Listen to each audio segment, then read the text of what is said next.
Good day, YouTube. 23rd of December 2018, and this is my life as a hoarder.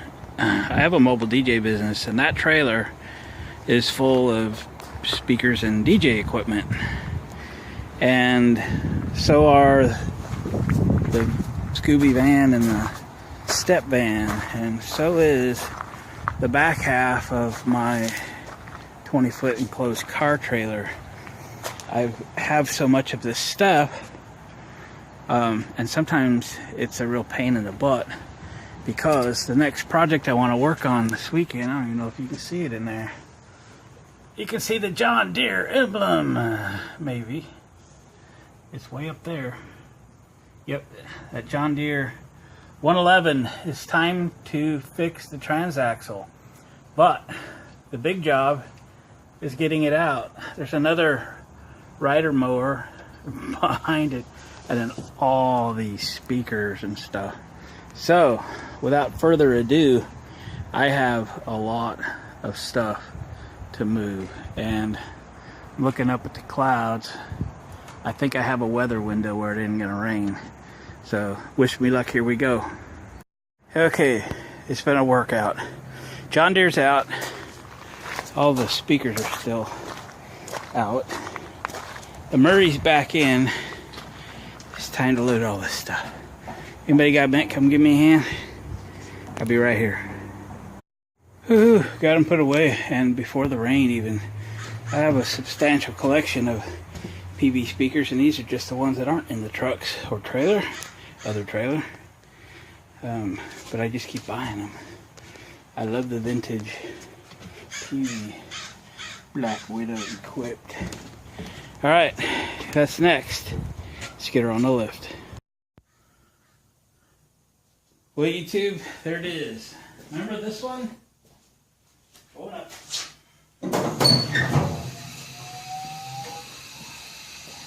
I'd have to go back to my old videos. I remember what year this is. 83, 4, something like that, I think.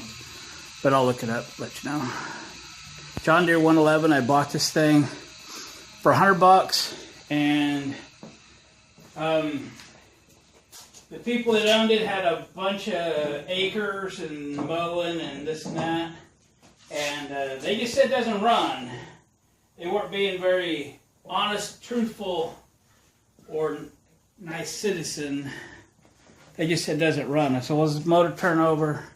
Yeah, motor turns over. Well, turns over till the crankshaft is in a bind because it's broken. I'm trying to find you a spot where there's better light. Sorry.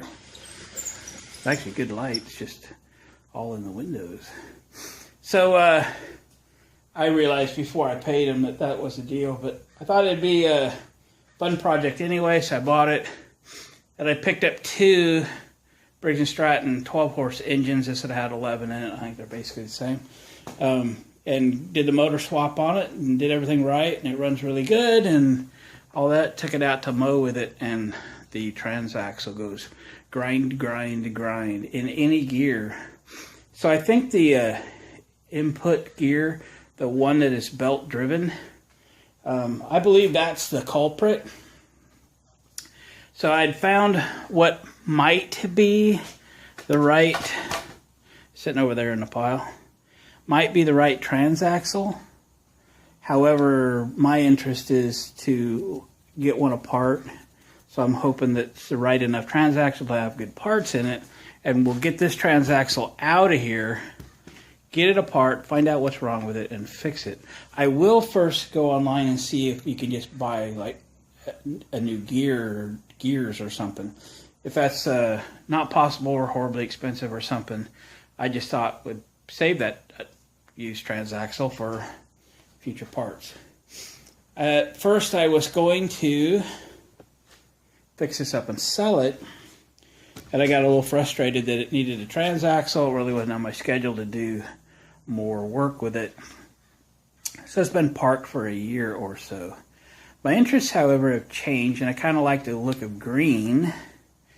And although I don't really have all the room for it, at least here, I'm thinking of, maybe picking a few green tractors up And the other 2 or 3 or 4 that I have, well, there's some of them that I'm not going to keep. That Murray that you might have just saw, I just did some trading, got that thing. I don't see much future in that. I'm not sure why it's still here actually, but I buried it again, so it's going to be here for a while. I think I can let that one go. I've got a little 8-horse Monkey Wards I just thought was cute. I think it has a stuck valve or spit this valve seat out. That one would be a fairly decent repair. I get rid of that. If I get rid of those, I could probably keep this one and maybe add another green one or 2 to the fleet of tractors for my whole little tiny yard that I have to mow. But I don't know, I just like them, so there we go. So I'm going to let this one charge up, and I'm going to maybe venture out to look at another project.